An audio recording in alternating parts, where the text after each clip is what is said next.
Hello everyone, I'm Kenneth and welcome to this vlog.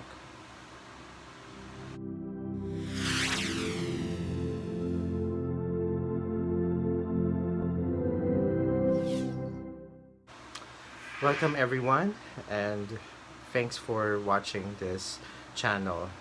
If you're new to this channel, please subscribe, hit the subscribe button, and if you're not yet updated with my latest content, hit the bell icon and click all notifications. So this is a difficult episode to do because I'm actually gonna leave for Medellin today for work. We have a Christmas party tomorrow, as of the time of this recording. But I want to vlog first because I have something to reveal. Oh my god, emotional ko. Sorry.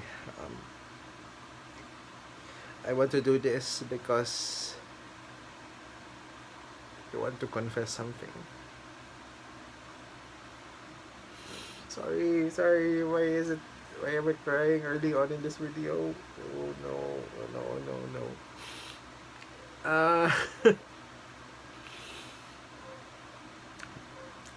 just before everything, I want to share this to you because this involves my health. This involves not only my physical health, also my mental health, emotional health, even my spiritual health. Especially in this time that there's so much things going on in my life, and I want to let everyone know what is happening to me.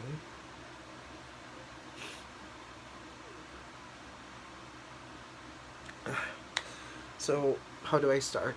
Um, a week ago, I had my annual physical examination in our HMO clinic for a company. I went there, I went through the regular procedures, all the vital signs. But at that point when my blood pressure was taken, it had constant high, as in really severe readings, like 150 over 100, 140 over 120, 160 over 90. Ganun kalala. And I don't know, when I was passed on na to the doctor, uh, immediately the doctor asked or requested for additional tests, like my fasting blood sugar, HbA1c, creatinine. She has to redo the regular CBC, complete blood count, creatinine, lipid profile, cholesterol, especially, and all other tests. And she also requested for an ECG.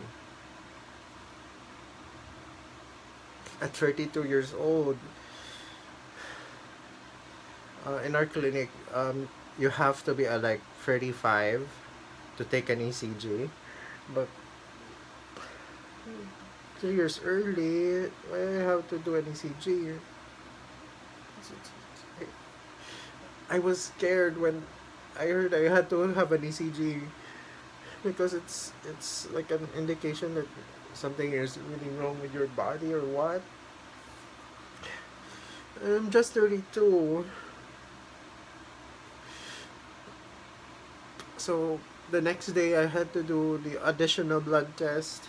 I had to be taken, uh, my blood was taken from my left arm, then my right arm, because it was a very major blood test, so they had to take blood from my left and from my right.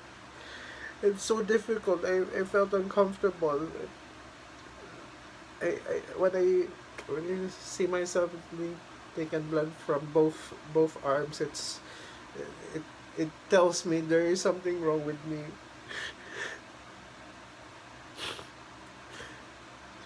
And then I went for the ECG. It was okay, but going to the back of my mind, like, I'm not yet 35 or 40. Why did I haven't taken an ECG? Is it wrong or something wrong with me? I had to reassure myself that there's nothing wrong with me, but um, a week later, when I got my result, as I read through the results, I really felt something wrong. I really felt that there's frustration. There's something that goes inside, or there's a voice inside of me saying, "Look, this is all the consequences you did when you were a young kid, when you were a teenager, when you were young at work."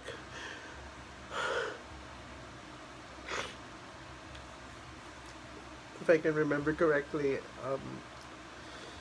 uh, my fasting blood sugar was around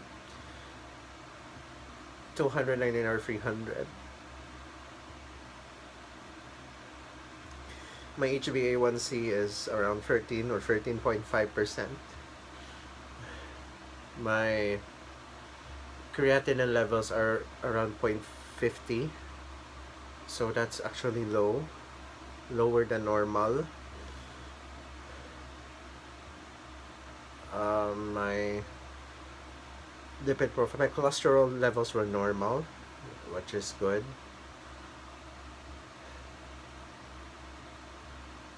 But then I had like +2 or +3 sugar on my urine, which is a very bad indication. I had trace of albumin, that's the protein that should not supposed to be going out of your urine. I had trace amounts of albumin. So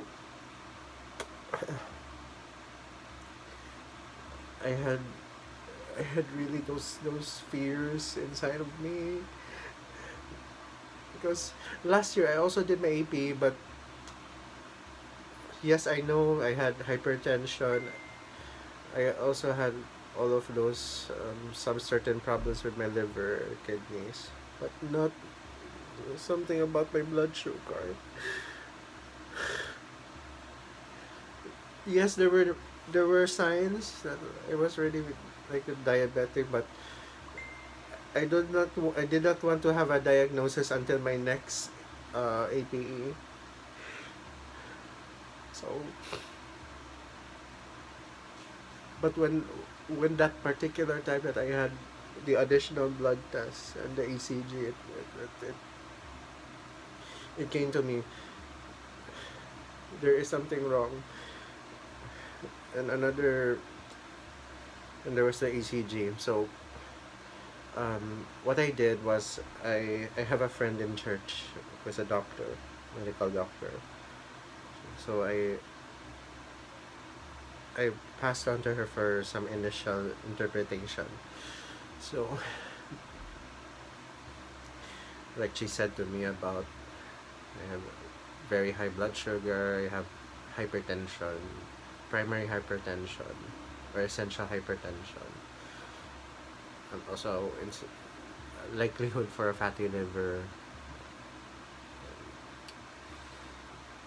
And the results said the recommendations were to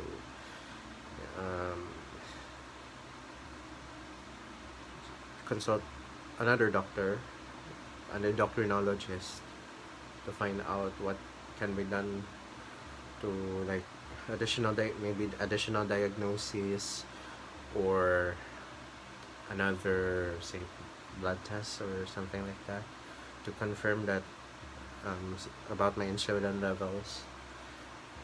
So I assured myself this is just gonna be okay, I'll just go through. But I did set an appointment with another doctor. So I went back to the HMO clinic, and she checked my results. And then what was being done to me, she really recommended me to, like, some lifestyle changes, um, do some exercise, which I already do, uh, although it's not really regular. But what I can say is, I'll, I'll, I'll have another medical procedure in the coming days. I'll have an ultrasound in a few days because the doctor wanted to confirm if it's not just my sugar. Is there something wrong with my liver? Is it with my kidneys? Is it with my pancreas or gallbladder? I don't know. It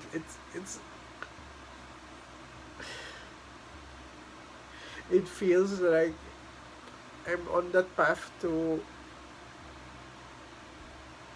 this path where I will be suffering certain things about my health. It's really difficult to understand. I don't know how to sink it in. I don't know what to do.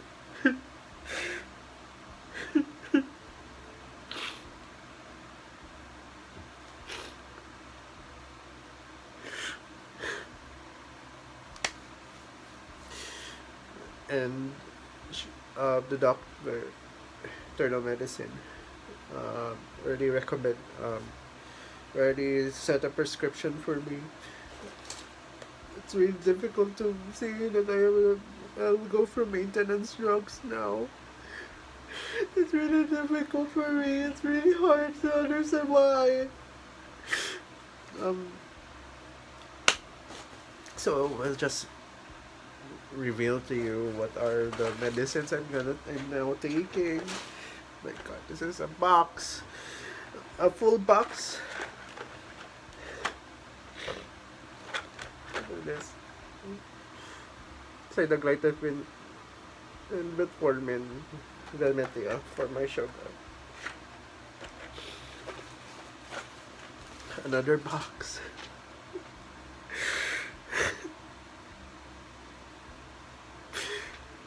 Amlodipine and losartan for my blood pressure.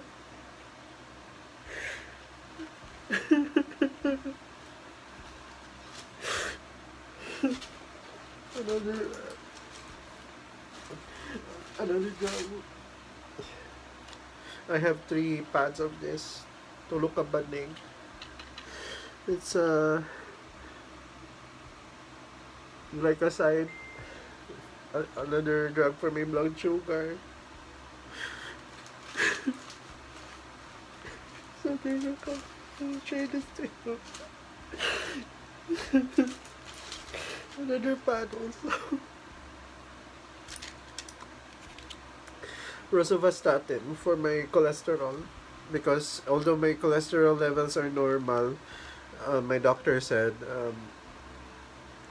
there is a risk for me to develop cholesterol because of my high blood pressure. That's the thing.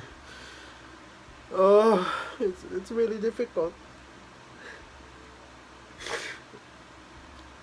Well, why did I came to this point anyway?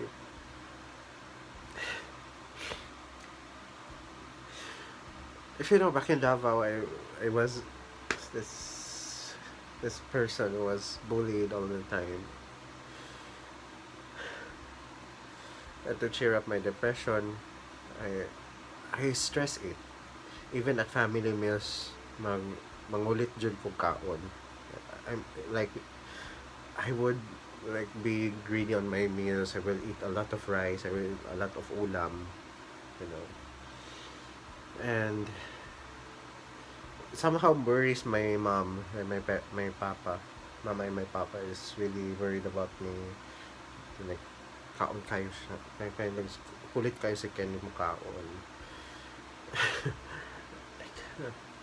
And then at work, he would choose like unhealthy food, you know, like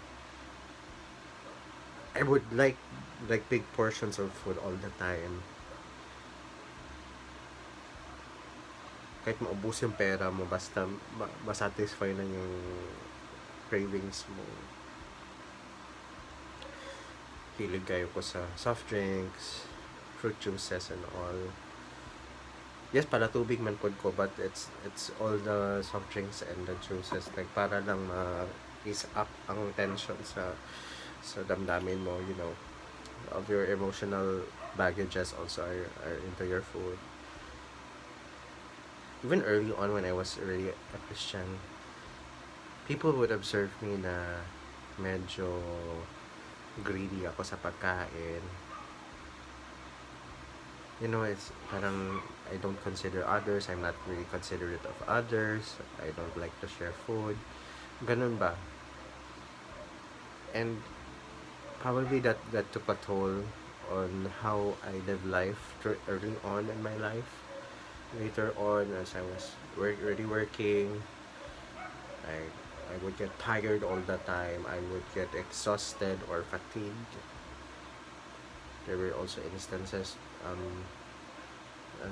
early, like 2020 or 2021, I would get like skin infections. I had like, before I had like mga kalunggo somewhere here, also on my legs. Di mahil-heal or what, when it was really difficult to understand why is it like I had all of those na hindi malunas-lunas. That's why when I found out that I had this thing called diabetes, diabetes type 2.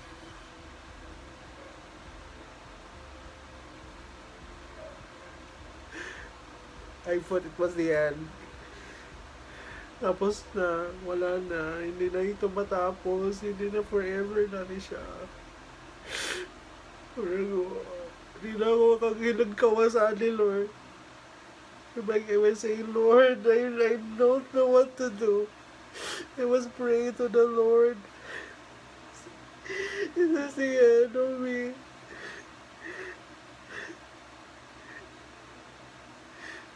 Oh, I wish I want to live longer.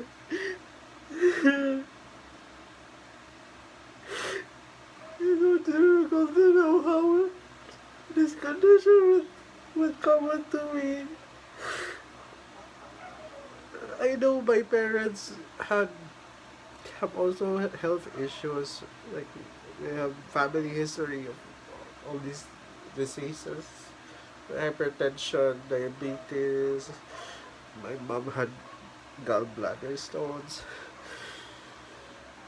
So it's really difficult, like, oh, this is so hard to know. This is so hard.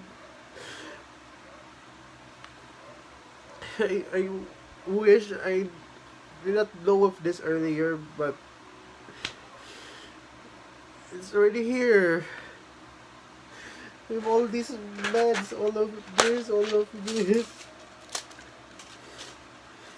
And it's so difficult to, like, how would you suffer all of these meds every day? I have to take this every day. I have to spend a lot. This 30-day supply almost cost me like 2,000 or 3,000 pesos.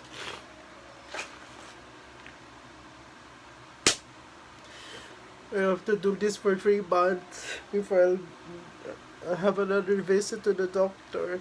It's really difficult to make this work.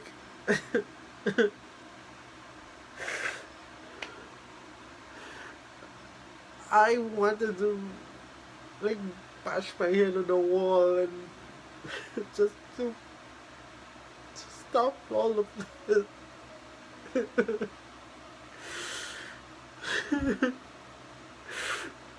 I wanted to stop. Wala akong gusto.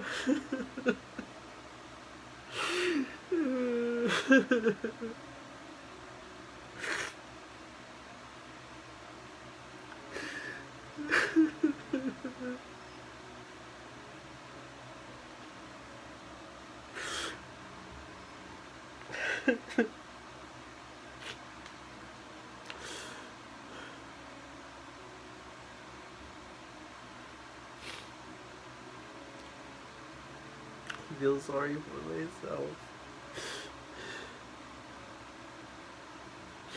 But I do pray that I'll just get through this. I'll be more committed to eat the right food, do exercise and all.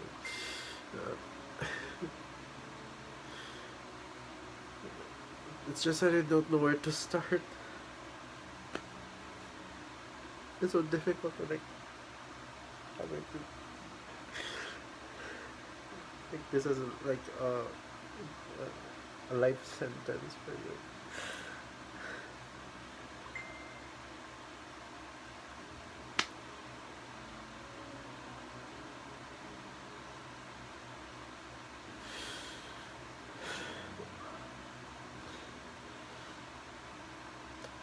If you believe in God, you can pray for me. Please pray for me, because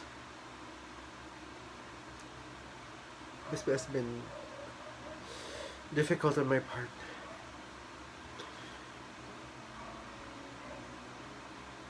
This was not I wished I had, but it came.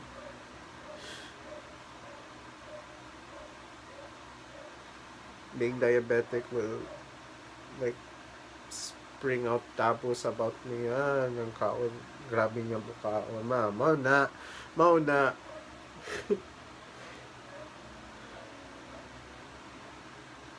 That's the consequence of your overeating.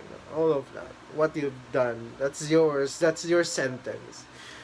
You are condemned.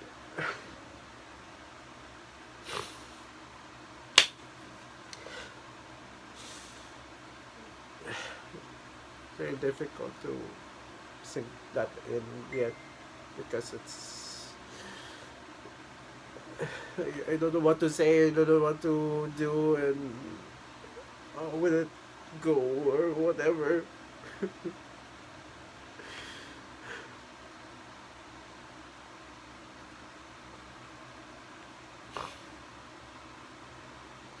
But I'm still hopeful. I'm still hopeful for what's to come. As long as I could commit to myself to take all my meds, everything that I need to take.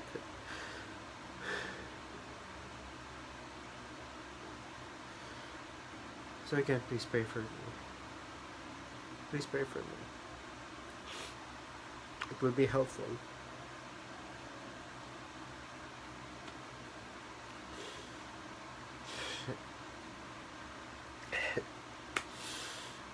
If you like this video, hit the like button, subscribe, hit the bell.